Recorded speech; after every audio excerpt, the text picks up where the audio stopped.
भगवते वासुदेवाय। ओम नमो भगवते वासुदेवाय। श्री भगवानुवाच मय्यावेशमनो ये माम् नित्ययुक्त उपासते श्रद्धया परयोपेताः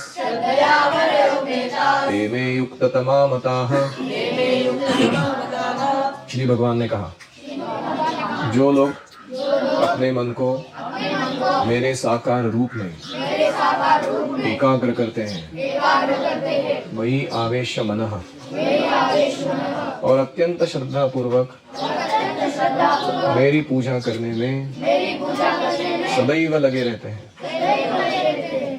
वे मेरे द्वारा परम सिद्ध माने जाते हैं। हरि ओम सहना भवतु सहनौ भुनक्तु सह वीर्यं करवावहै तेजस्विनावधीतमस्तु मा विद्विषावहै। ओम शांति शांति शांतिः। ओम अज्ञानतिमिरान्धस्य ज्ञानाञ्जनशलाकया चक्षुरुन्मीलितं येन तस्मै श्रीगुरवे नमः। जय श्री कृष्ण चैतन्य प्रभु नित्यानंद श्री अद्वैत गदाधर श्रीवासादि गौर भक्त वृंदा। हरे कृष्णा कृष्णा कृष्णा हरे हरे, हरे राम राम राम हरे हरे। हरि ओम तत्सत। तो कल अर्जुन ने प्रश्न उठाया था, कौन श्रेष्ठ है, साकार भगवान जो रूप सहित है उनकी व्यक्ति रूप में आराधना करने वाले लोग, या निराकार निर्विशेष ब्रह्म की उपासना करने वाले, इन दोनों में श्रेष्ठ कौन है? उसके जवाब में क्या बोला जा रहा है?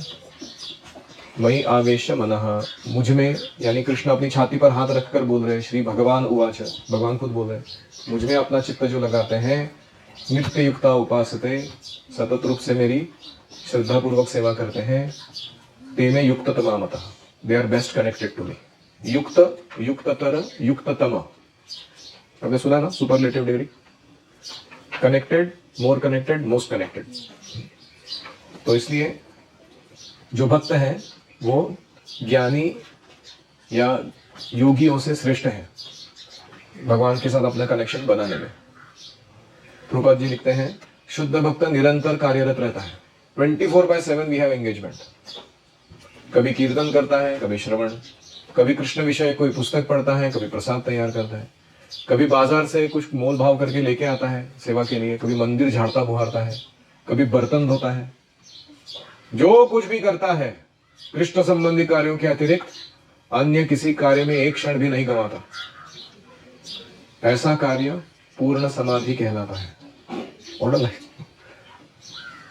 तो समाधि का अर्थ क्या है, इसको मालूम?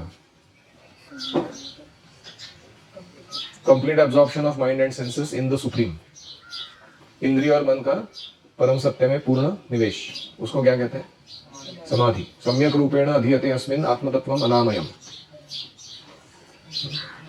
पतंजलि योग सूत्र डेफिनेशन। तो कृष्ण के लिए योगी बनकर वो करने से अच्छा क्या है? भक्ति में सेवा के द्वारा वो किया जाए। जंगल में जाके मेडिटेशन करना बहुत मुश्किल काम है। हमको मच्छर काटते तो ध्यान भंग हो जाता है हमारा, हम क्या जाके तपस्या करेंगे? तो इसलिए ये जो उदाहरण दिया प्रभुपाद जी ने अभी, इतने सारे कार्य हैं भक्तिमय जीवन में करने के लिए। यू कैन बी इन समाधि 24/7। अगर 24 घंटा चाहो तो तुम समाधि में रह सकते हो। एक कोई साइंटिस्ट, थिंकर टाइप व्यक्ति है, उसने फ्लो एक्सपीरियंस करके एक नया फेनोमेनन ढूंढ के निकाला। फ्लो एक्सपीरियंस क्या है? कोई कार्य करते समय जब व्यक्ति समय, परिस्थिति, कार्य, मैं स्वयं, साधन जो मैं काम में ला रहा हूं, और भूख प्यास, ये सब भूल जाता है और इतना समरस हो जाता है उस कार्य में कि ही एक्सपीरियंसेस वननेस, एकत्व अनुभव होता है उस चीज का। उसको वो कहते हैं फ्लो एक्सपीरियंस। समझ रहे हो? जैसे आप लोग को मोबाइल देखते समय होता है कभी कभी या फिर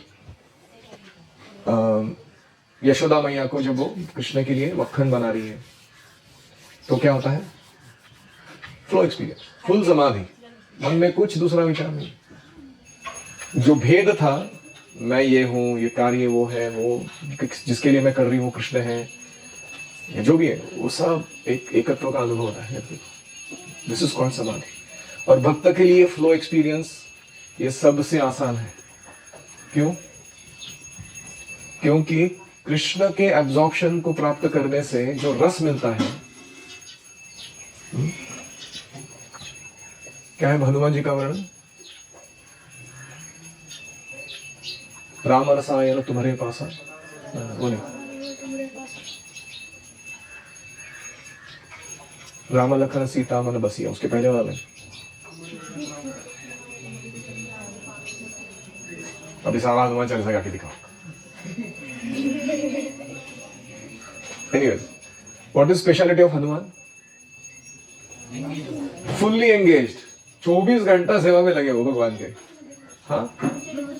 हाँ, प्रभु चरित्र सुनिबे को रसिया, राम लखन सीता मन बसिया। He is having flow experience all time. Constant flow experience, समाधि। तो हमें ऐसे हनुमान जी जैसे बनना है अपने जीवन में। कोई भी कार्य करते समय वो पूर्ण समाधि के अंतर्गत होना चाहिए। कोई कहेगा लेकिन मायावादियों को भी या निर्विशेषवादियों को भी थोड़ा बहुत कुछ एक्सपीरियंस होता है ना समाधि वगैरह, उनका क्या? तो कृष्ण कहते हैं एतक्षरम अनिर्देशम अव्यक्तम पर्युपासते सर्वत्र गमचिन्त्यं च कूटस्थम अचलम ध्रुवम संयम्येन्द्रियग्रामम् सर्वत्र समबुद्धयः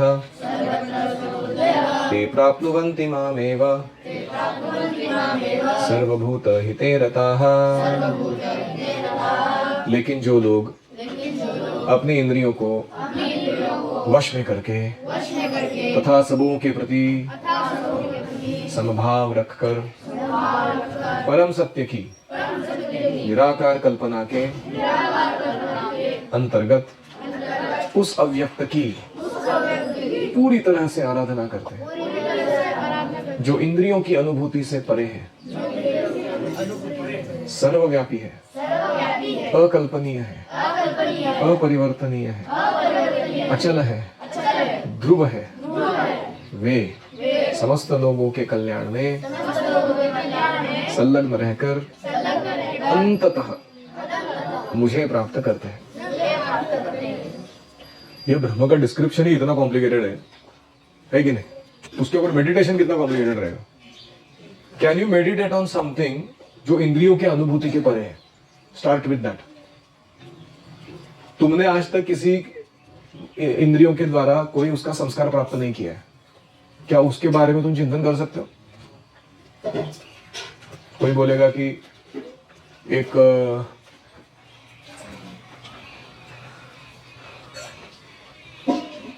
पर्पल कलर का हाथी है। अभी पर्पल और हाथी ये दो संस्कार हमने देखे हुए हैं, तो हम उसकी बात कुछ कर पा रहे, भले वियर्ड कॉम्बिनेशन करके बता रहे हो हम लोग, वो अस्तित्व में नहीं है, ये कल्पना से परे था, लेकिन हम कल्पना कर पा रहे हैं उसकी, क्योंकि हमें पर्पल एंड हाथी ये दो कॉन्सेप्ट संस्कार प्राप्त है। अभी जिसका संस्कार ही प्राप्त नहीं है, can you even conceive it? उसके बारे में मेडिटेशन बाद में करेंगे। Can you conceive it in your mind? चिंतन के लिए धारण भी तो कर सकते हैं क्या उस चीज? उसको कह रहे हैं इंद्रियों की अनुभूति के परे। दूसरा है सर्वव्यापी है। कोई चीज सर्वव्यापी है, हाँ, अकल्पनीय है, जिसके बारे में कल्पना नहीं की जा सकती, अपरिवर्तनीय है, परिवर्तन नहीं होता, हाँ, जो हिलती नहीं अपने जगह से, सदैव अचल है, ध्रुव है, और जो जिसके बारे में शब्दों से वर्णन करना संभव नहीं है, अनिर्वचनीय है। अभी हम बोल रहे हैं मेडिटेट ऑन दिस। आप भी परेशान हो जाएगा, बोलेगा बहू this is too difficult to do. लेकिन कुछ ऐसे उस्ताद लोग होते हैं जो इसके पीछे पड़े हैं, ब्रह्म के पीछे, वो चाहते हैं कि मैं इसके ऊपर मेडिटेट करूं। तो उसका स्टेप नंबर 1 क्या है? इंद्रियों को वश में लाना। उसके बिना ये संभव नहीं है। दूसरा स्टेप क्या है? सबों के प्रति समभाव रखना। समलोष्ट्राश्म कांचनः। तुम्हें सोना दिखे या मिट्टी, तुम्हें भेद नहीं होना चाहिए। तुम्हारा शत्रु तुम्हें मारने आ रहा हो या तुम्हारा मित्र तुम्हारा प्रेज कर रहा हो, स्तुति कर रहा हो, तुमको भेद नहीं दिखना चाहिए। ऐसा तुम्हारा जब चेतना बनेगा तब तुम डिस्कस कर सकते हो ब्रह्म के बारे में। तो इसलिए ऐसे लोग ये सब ब्रह्म साक्षात्कार प्राप्त करने के बाद कृष्ण क्या कह रहे हैं? अंततः पुनः वापस साकार रूप में मेरी ही आराधना करने के लिए आ जाते हैं। बहुनाम जन्मनाम अंते ज्ञानवान माम प्रपद्यते। मेरी शरण में आ गए। तो कोई बुद्धिमान व्यक्ति क्या सोचेगा? अभी से ही डायरेक्टली कृष्ण की वर्शिप क्यों ना करूं मैं? ये ऐसा उल्टा घूम के आके मुंह से ऐसा डाल सकते हैं अंदर फूड, तो ऐसे क्यों डालना है उसको? तो इसलिए जो अप्रत्यक्ष विधि से भगवान की आराधना कर रहे हैं ब्रह्म की उपासना के द्वारा, उनसे कहना चाहिए कि कृष्ण की प्रत्यक्ष पूजा करो। वो ज्यादा आसान है, स्ट्रेट कट मार्ग है।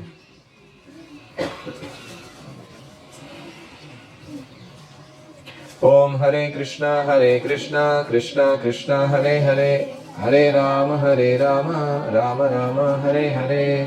हरि ओम तत्सत्। श्रील प्रभुपाद की जय। समवेत भक्तवृंद की जय। गौर प्रेमानंदे।